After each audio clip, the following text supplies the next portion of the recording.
আজকে একটি গুরুত্বপূর্ণ ইস্যু নিয়ে কথা বলতে চাই। সেটি হচ্ছে যে এইচএসসি পরীক্ষার্থী যারা 2025 সালে পরীক্ষা দিবে, তাদের পরীক্ষা আগামী 26 তারিখ থেকে শুরু হবে। তো বাচ্চারা পড়ালেখা রেখে কেন আন্দোলনে নামলো বা তারা আদৌ স্টুডেন্ট কিনা সেটা আমার বোধগম্য না।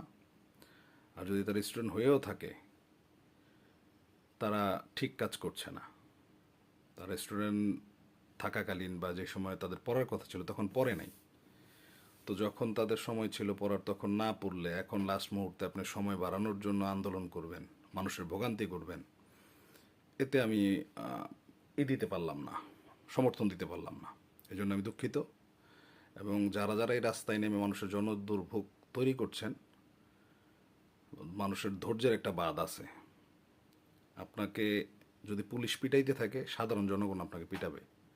আপনি পড়েন নাই এক কথা, এটা আমি সব স্টুডেন্টদের জন্য বলছি না, যারা যারা পড়ালেখা করে নাই তারাই একমাত্র এই আন্দোলনের জন্য নামছে, এটা আমার মনে হয়। তো আপনারা এখনও সময় আছে, পড়ালেখা করেন, আকাশ কুসুম চিন্তা ভাবনা করেন না। এই মানে ধুন ফুন লেখাপড়া দিয়া চাকরি পাবেন না। আর যেই লেখাপড়া আগে করছেন তো করছেনই, কি শিখছেন না শিখছেন সেটাও আপনারাই জানেন। ওই আন্দোলনের নামে রাস্তায় নৈরাজ্য করবেন, মানুষের দুর্ভোগ সৃষ্টি করবেন, এতে ভাই কারোই সমর্থন পাবেন না। আর বিশেষ করে গার্ডিয়ানদের বলি, আপনারা মানে কোন ধরনের বাবা মা?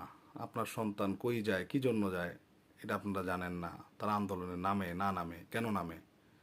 আপনারা গত 2 বছর পড়ালেখার কোনো খোঁজ খবর নেন নাই।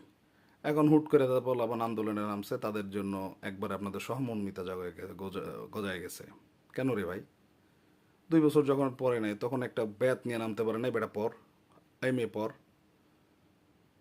আপনারা মানে সবচেয়ে বড় নষ্টের মূল হচ্ছেন আপনারা। আপনারা বাচ্চাদের কোনো খোঁজখবর রাখেন না, কি করতেছে না করতেছে, পড়তেছে না পড়তেছে। আমি সবাইকে বলতেছি না গণহারে, কিছু, এবং কিছুর সংখ্যাটা কিন্তু মোটামুটি অনেক। এবং এই ধরনের আন্দোলন মনে হয় না যে মানুষের গ্রহণযোগ্যতা পাবে।